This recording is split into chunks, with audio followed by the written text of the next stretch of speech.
할렐루야. 하나님께 영광 올려드립니다. 여러분 모두를 축복합니다. 행복한 주일 말씀 묵상입니다. 자, 오늘은 누가복음 12장 13절부터 21절 말씀까지 묵상합니다. 기도합니다. 영광과 감사와 찬송을 우리 하나님께 온전히 올려드립니다.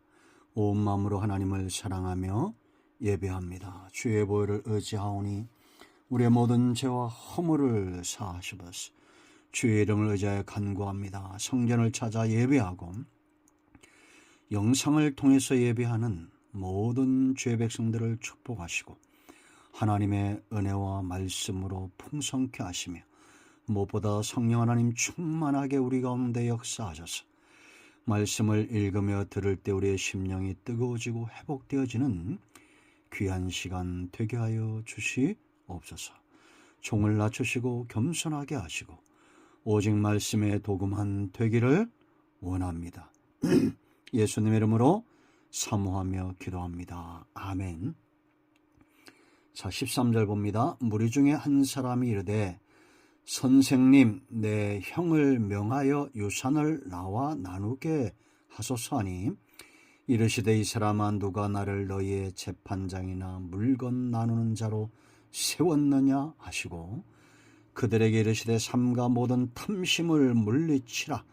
사람의 생명이 그 소유에 넉넉한 데 있지 아니하니라 하시고 또 비유로 그들에게 말하여 이르되 한 부자가 그 밭에 소출이 풍성하매 심중에 생각하여 이르되 내가 곡식 쌓아둘 곳이 없으니 어찌할까 하고 또 이르되 내가 이렇게 하리라. 내 곡간을 헐고 더 크게 짓고 내 모든 곡식과 물건을 거기에 쌓아두리라.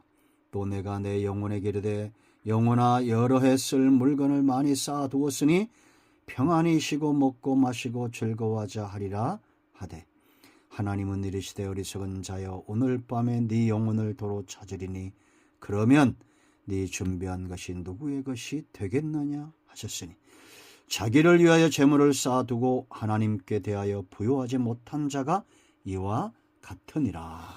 아멘. 오늘도 이 말씀은 우리에게 응답이 됨을 확신합니다. 하나님께서 우리 모두 위에 주의 크신 은혜와 능력으로 함께 하시는 복되고 거룩한 날 될 것을 또한 확신합니다. 여러분 형통하십니까? 축복 형통이다. 그렇게 제가 말씀드렸습니다. 오직 성경만이 하나님만이 형통을 이야기할 수 있습니다. 성도의 삶은 형통의 삶이 되어야 합니다. 자, 여러분 오늘 이 본문은 흔히 어리석은 부자의 비유로 잘 알려진 말씀입니다. 아마 세상 사람들도 많이 알고 있을 겁니다. 그런데 우리가 한번 생각해 봐야 됩니다. 부자는 모두 어리석을까요? 그래서 하나님은 우리를 영 가난하게만 살도록 하실까요?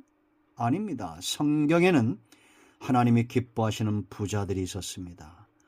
아브라함도 거부였고 그의 아들 이삭도 그가 거두는 해에 농사지어 100배를 거두고 마침내 거부가 되었다라고 창세기 26장 12절로 14절에 말하고 있습니다. 야곱에게서 난 12아들들, 야곱뿐만 아니라 그 아들들 다 거부가 되고 지파가 되고 나중엔 나라가 되고 요셉 같은 사람은 생명의 부양자, 사분합 반에야 온 땅을 먹이는 거부가 됐습니다. 온 땅의 총리가 되죠. 그런데 우리가 생각할 것은 이런 재물의 부유함이 그 사람의 존귀와 그 영적인 가치가 되진 않습니다. 단지 재물만이 아니라 하나님이 정말 기뻐하시는 부유한 인생, 그 삶, 어리석은 자가 아니라 지혜로운 자의 삶을 우리는 생각해 봐야 됩니다. 세상은 성경대로 말하면 두 종류의 사람이 있을 뿐입니다. 어리석은 자와 지혜로운 자입니다. 우리는 마땅히 지혜로운 자의 삶이 있어야 될 줄로 믿습니다. 그러기 위해서 정말 지혜롭고 부유한 인생 되기 위해서 오늘 말씀을 주목해야 됩니다. 어떤 사람이 정말 하나님이 기뻐하시는 부유한 인생, 지혜로운 부자가 될 수 있을까? 세 가지만 기억하십시오. 첫째는 하나님을 두려워하는 삶이 출발입니다. 그 중심에, 그 바탕에 하나님 외에는 두려워하는 것이 없어야 됩니다. 여러분, 오늘 13절에 한 사람이 등장하지요. 근데 예수님께서 이 사람을 책망합니다. 4절 5절 말씀 그 전절에 예수님의 설교를 듣고 주님이 친히 말씀하시는 그 현장에 있으면서도 깨닫지 못했어요. 4절 5절만 읽어볼까요? 내가 내 친구 너에게 말하니 몸을 죽이고 그 후에는 능히 더 못하는 자들을 두려워하지 말라. 그러니까 여러분, 우리 몸을 죽일 수 있다는 겁니다. 그러나 그들은 거기까지예요. 마땅히 두려워할 것이 있습니다. 5절 보세요. 마땅히 두려워할 자를 내가 너에게 보이리니 곧 죽인 후에 또한 지옥에 던져 넣는 권세 있는 그를 두려워하라. 우리가 정말 두려운 것은 여러분 지옥 가는 거 아닙니까? 그런데 이 지옥에 넣을 수 있는 분은 오직 하나님 한 분밖에 없습니다. 천국도 지옥도 주권을 가진 분은 오직 한 분, 하나님. 내가 참으로 오랬습니다. 이 말씀 중요합니다. 참으로, 진실로, 이런 말들. 너에게 이르노니 그를 두려워하라. 누구를 두려워하라는 거예요? 우리를 지옥에 능히 보낼 수 있고 천국도 보낼 수 있는 그 하나님 외에는 두려워하지 말라는 겁니다. 이런 설교를 듣고도 깨닫지 못하고 예수님이 이 설교를 마치면서 12절에 뭐랬어요? 마땅히 할 말을 성령이 곧 그때에 너에게 가르치시리라 하시니라. 이 설교가 끝난 겁니다. 그런데 무리 중 한 사람이 생뚱맞게 이런 말을 합니다. 이게 생뚱맞은 게 아니에요. 대부분의 사람들이 이런 목적을 갖고 주님 앞에 나가고 대부분의 사람들이 기도하는 이유가 여기 있습니다. 자, 보세요. 지극히 육신적인 문제예요. 무리 중에 한 사람이 이르되 선생님, 내 형을 명하여 유산을 나와 나누게 하소서 하니. 얼마나 생뚱맞습니까? 하나님을 두려워하라 설교하시는 성령의 역사에서 설교하시고 하나님이 너희를 친히 먹이실 거라 말씀하시는 그 하나님의 섭리 그 설교를 듣고도 이 사람은 오직 유산에만, 돈에만 마음이 가 있는 겁니다. 그러니까 주님이 책망하셔. 이르시되 이 사람아, 책망하는 겁니다. 이 사람아, 누가 나를 너희 재판장이나 물건 나누는 자로 세웠느냐? 요즘 우리에게 주님 말씀하신다면 이렇게 말할 거야. 내가 무슨 은행장이냐? 너 왜 맨날 나에게 돈만 달라고 그러냐? 너 왜 자꾸 내게 문제만 해결해 달라고 그러냐? 이러시는 거 아니에요? 똑같습니다. 여러분, 두려움이 왜 중요한 줄 아십니까? 정말 하나님을 두려워할 줄 아는 신앙의 깊이를 가진 사람은 세상과 문제와 어떤 사람 앞에서도 골리앗 앞에 선 다윗처럼 당당하게 돼 있어요. 제가 참 좋아하는 구절인데 이렇게 살기를 흠모합니다. 한 번 더 읽어드립니다. 제가 설교할 때마다 많이 읽어드리죠. 사무엘상 17장 45절 말씀 보세요, 여러분. 다윗이 블레셋 사람에게 이르되 너는 칼과 창과 단창으로 내게 나오거니와. 아마 요즘으로 치면 이렇게 말할 거예요. 너는 돈과 권력과 명예로 내게 나오거냐, 이럴 거예요.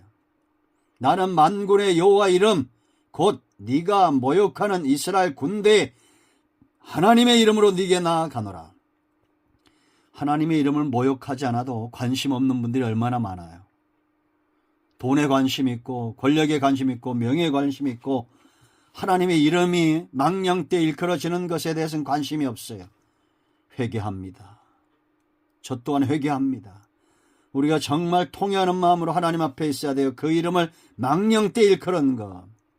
46절 보세요, 여러분. 오늘 여호와께서 너를 내 손에 넘기시리니 내가 너를 쳐서 네 목을 베고 블레셋 군대의 시체를 오늘 공중의 새와 땅의 들짐승에 주어 온 땅으로 이스라엘의 하나님이 계신 줄 알게 하겠고 또 여호와의 구원하심이 칼과 창에 있지 아니함을 이 무리에게 알게 하리라.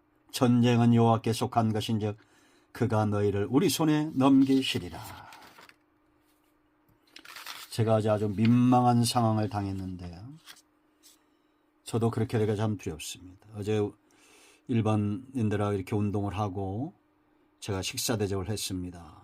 근데 이분이 뭐라 말하냐면 자기가 만난 사람 중에 정말 성격이 인성이 안 좋은 사람이 최모 씨라고 있답니다. 성남에서 운동을 하는데 그분이 어느 날 시합에 안 나왔더래요.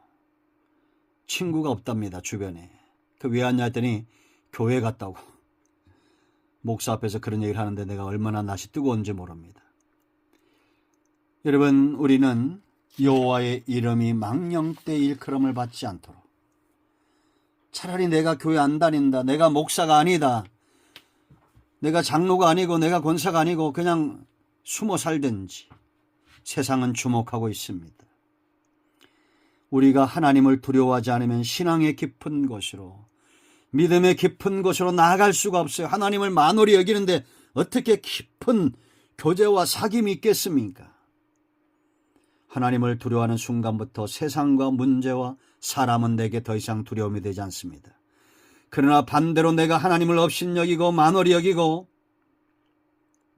창세기 4장 9절의 가인처럼 내가 내 아우를 지키는 자이니까 하나님이 찾아와도 목을 빳빳이 드는 이런 인생들, 그때부터 온갖 근심이 그를 찌르기 시작합니다. 오늘 이 사람도 보세요, 여러분.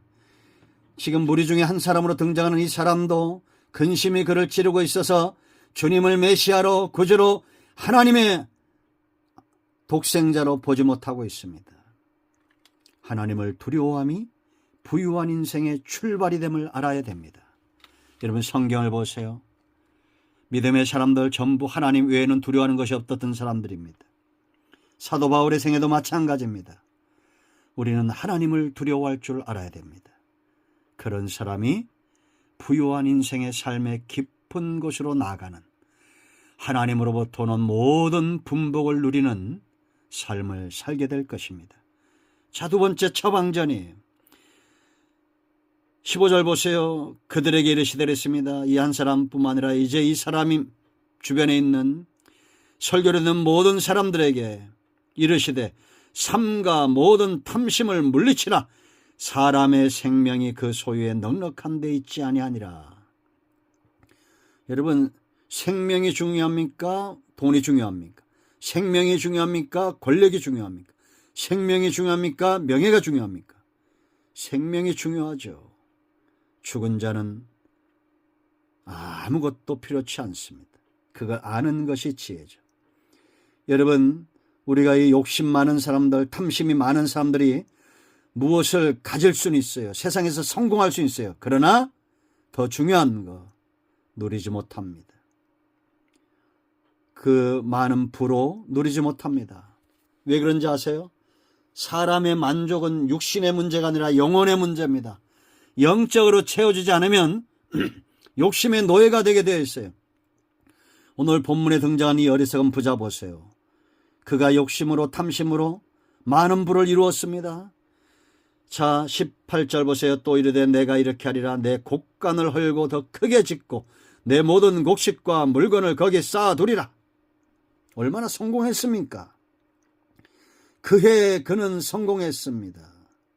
그러나 다음 날, 다음 해, 다음 달, 다음에는 그의 것이 아니란 걸 모르고 있어요. 여러분, 영혼의 즐거움은 먹고 마시는 데 있지 않습니다. 19절 보세요. 또 내가 내 영혼에게 이르되 영혼아 여러 해 쓸 물건을 많이 쌓아두었으니 평안히 쉬고 먹고 마시고 즐거워하자 하리라. 여러분, 쉬어보세요. 잠자보세요. 정상적인 사람은 한 달만 일하지 않고 잠자면 영적으로 피폐해집니다. 미움이 싹이 납니다. 염려와 근심이 엄습해 옵니다. 그 모든 것들 가운데 자기는 좌절하고 주눅들고 아주 메뚜기가 되어져 갑니다. 메뚜기만도 못한 인생이 되어져 가요. 가나안 땅을 정탐했던 10명의 정탐꾼들처럼. 여러분, 사람의 만족함은 탐심으로 얻을 수 있는 것이 아닙니다. 영혼의 만족이에요. 영혼의 만족. 이 예수님 앞에 와서 이 사람이 유산을 가지고 지금 형과 다투고 있죠. 왜 그러겠어요? 재산이 많았기 때문이죠. 재산이 없다고 생각해 보세요. 다툴 게 뭐가 있습니까? 송구고줄 땅도 없는데 뭐 다투겠어요. 형제 우애가 깨지고 있습니다. 행복하지 않습니다. 부모와 자식 간에, 자식과 형제들 간에, 이웃 간에 지금 이 나라는 어떻습니까? 대통령과 국민의 사이가 이제는 17%. 교회는 또 어떨까요? 세상 사람들이 얼마나 교회를 동경하고 있을까요? 행복하십니까? 우리가 무엇에 관심을 갖는 순간, 예수 그리스도의 이름이 아닌 은과 금에 관심을 갖는 순간부터 만족은 사라집니다. 참으로 누림은 탐심으로 얻지 못합니다. 탐심을 물리치는 자가 부유한 인생을 사는 거예요. 여러분, 창세기 26장 이삭의 삶, 제가 자주 언급하죠. 이삭이 왜 부유한 인생이 되냐? 아까도 말씀드렸지만 아브라함이나 이삭은 농사하는 사람이 아닙니다. 그런데 하나님이 그에게 복을 주어 12절 말씀 보면 이삭이 그 땅에서 농사하여 그의 100배나 얻었고 여호와께서 복을 주심으로 그 사람이 창대하여 왕성하여 마침내 거부가 되어 양과 소와 떼를 이루고 종이 심이 많음으로 블레 사람이 그를 시기했다라고 말합니다. 저는 저와 여러분의 가정과 후손이 이와 같이 부유해지길 바랍니다. 시기할 만큼. 그런데 그 다음이 더 중요합니다. 우물 때문에 다툼이 일어납니다. 이삭이 아브라함 때문에 팠던 이 우물 사람들이 다 메어버렸어요. 그 우물 다시 파는 겁니다. 에색에서 신나에서 르호보에서 파면 와서 또 다투는 겁니다. 그럼 그 우물을 주고 또 떠나가는 겁니다. 또 떠나가는 거예요. 다 주는 겁니다. 그럼 어디까지 갑니까? 부엘세바까지 갔다 그랬죠. 맹세의 우물입니다. 이 요셉이 온유한 사람이다 다투지 않으니 24절에 그 밤에 그랬습니다. 하나님에게로 온 겁니다. 다투지 않고 싸우지 않고 하나님께로 간 거예요. 부밤에 여호와께서 그에게 나타나 이르시되 나는 네 아버지 아브라함의 하나님이니 두려워하지 말라. 내 종 아브라함을 위하여 내가 너와 함께 있어 네게 복을 주어 네 자손이 번성하게 하리라 하신지라. 이삭이 그곳에 제단을 쌓고 여호와 이름을 부르며 거기 장막을 쳤더니 이삭의 종들이 거기서도 우물을 받더라. 할렐루야. 하나님이 복주식으로 맹세하는 사람이 있습니다. 저는 눈물을 쏟으며 한 번 기도했던 적이 있는데 그게 출발이었어요. 그전에는 그런 거 몰랐습니다. 중학교 때인가 한 번 동네 무당 딸한테 나보다 나이가 많았어요. 맥살을 한 번 잡혔는데 죄송합니다. 그 눈빛이 얼마나 무섭던지 꼭 귀신을 보는 것 같았습니다. 이 교회로 달려가서 눈물을 쏟으며 기도했던 그날을 잊을 수가 없습니다. 아마 그분도 지금은 예수님 믿고 잘 되기를 바랍니다. 자, 여러분, 우리가 이렇게 거부가 되는 거, 욕심의 문제입니다. 탐심의 문제입니다. 욕심으로는 아무것도 이룰 수가 없어요. 그래서 여러분, 갈라디아서 6장 7절에 뭐라고 말합니까? 하나님은 만홀히 여김을 받지 않는다. 골로새 3장 5절에 탐심이 우상숭배다. 분명히 말씀하고 있습니다. 그런데 많은 사람들이 탐심으로 뭔가를 이루려고 합니다. 골로새 3장 5절 말씀 보면 그러므로 땅에 있는 지체를 죽이라 그랬어요. 곧 음란과 부정과 사욕과 악한 정욕과 탐심이니 탐심 우상숭배니라. 이것들로 말미암아 하나님의 진노가 임하느니라. 우리는 하나님께 심는 사람들이 되어야 됩니다. 자, 세 번째, 그래서 하나님께 부요하라. 정말 인생의 부요함을 사는 사람은 하나님께 부요한 자들이에요. 오늘 마지막 절 보세요. 20절부터 하나님은 이 시대 어리석은 자여 오늘 밤에 네 영혼을 도로 찾으리니 그러면 네 준비한 것이 누구의 것이 되겠느냐 하셨으니 자기를 위하여 재물을 쌓아두고 하나님께 대하여 부요하지 못한 자가 이와 같으니라. 이 부자의 어리석음은 자기 영혼의 주권자가 하나님임을 망각하고 살았다는 겁니다. 어떤 이들에게 재물의 문제는 굉장히 민감한 부분입니다. 여러분, 헌금은 강조한다고 해서 되는 게 아니죠. 11조 강조한다고 되는 게 아닙니다. 하나님께 대하여 부유한 인생들은 다 그렇게 살아요. 제가 그 유튜브에서 황창현 신부란 그 강의를 들으니까 그런 얘기가 나와요. 어느 날 10,000원짜리와 1,000원짜리가 만나서 대화를 했답니다. 1,000원짜리 10,000원짜리에 너 요즘 어떻게 사냐? 나는 뭐 시장도 가고 극장도 가고 야 바쁘다. 그 10,000원이 궁금해가지고 너 1,000원짜리한테 1,000원짜리 너는 어디 다니냐? 나는 맨날 똑같다. 성당 갔다 집에 오고 성당 갔다 집에 오고 성당 갔다 집에 오고 맨날 그런다는 겁니다. 여러분, 우리가 뭐 1,000원짜리가 귀하지 않는다는 건 아니죠. 아마 그분의 의도는 예배하는 자의 중심을 말하겠죠. 여러분, 이건 성도도 마찬가지입니다. 우리가 교회에 올 때 어떤 마음으로 오느냐, 얼마나 많이 헌금을 하느냐 안 하느냐의 문제가 아니라 내가 정말 하나님 앞에 어떤 모습으로 살고 있느냐가 그 중심이 중요하겠죠. 여러분, 자기 영혼의 소중함을 알고 내 영혼의 주인이신 하나님을 자각하는 사람들, 그런 사람들은 자기를 위하여 재물을 땅에 쌓아두지 않습니다. 하나님께서 기뻐하시는 삶에 투자를 하겠죠. 그들은 가장 확실한 투자를 하는 자들입니다. 그러므로 믿음은 참으로 하나님의 주시는 선물입니다. 오늘 내가 헌신하고 하나님 중심으로 살고 세상 중심, 물질 중심으로 살지 않고 영혼 중심, 말씀과 복음 중심으로 사는 사람들은 그 증거는 믿음에 있습니다.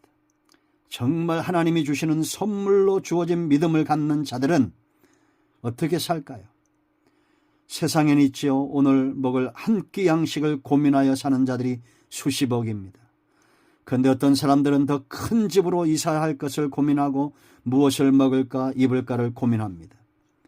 그런가 하면 하나님께 대하여 부유한 자들은 가난하고 나그네 된 자들을 먹이고 입히는 일을 고민합니다.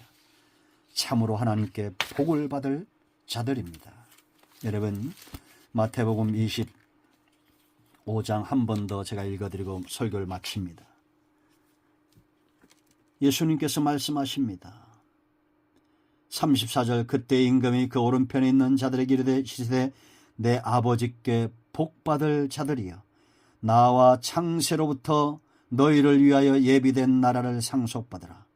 내가 줄일 때 너희가 먹을 것을 주었고, 목마를 때 마시게 하였고, 나그네 되었을 때 영접하였고, 헐벗었을 때 옷을 입혔고, 병들었을 때 돌보았고, 옥에 갇혔을 때 와서 보았느니라.